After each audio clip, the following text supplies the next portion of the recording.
Lina yetu tunakaa sana bila kutembelea. Hatujui tufanyaje. Acha kuja tumuulize, mbona siku hizi tutatembelea? Ni unaona?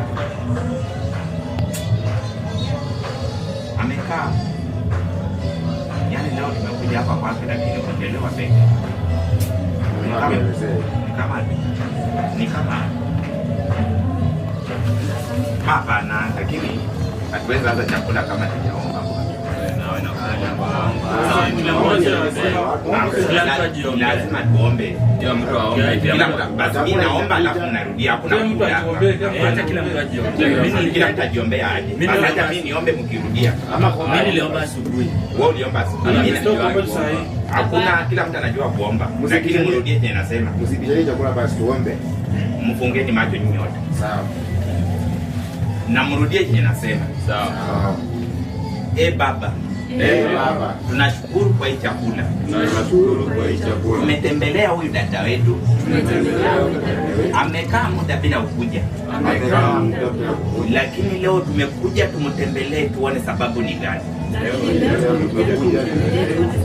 Na kabla atuambie ametupa ka chakula. Acha hii chakula tukule. Itupe moyo.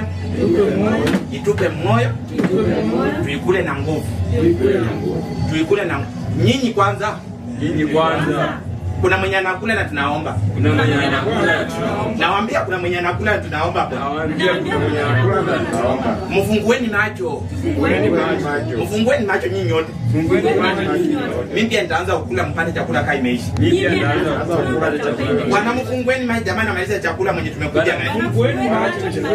Kwa hivyo huyu tunaendanga naye kanisa na ombi bwana. Ona anakula bwana. Anakula. Mimi naambia mwenzenyi anakula na mko hapo.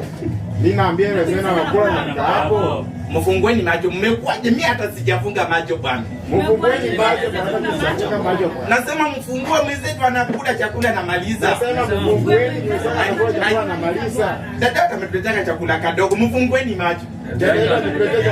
Najua hamunielewi. Hamunielewi bwana.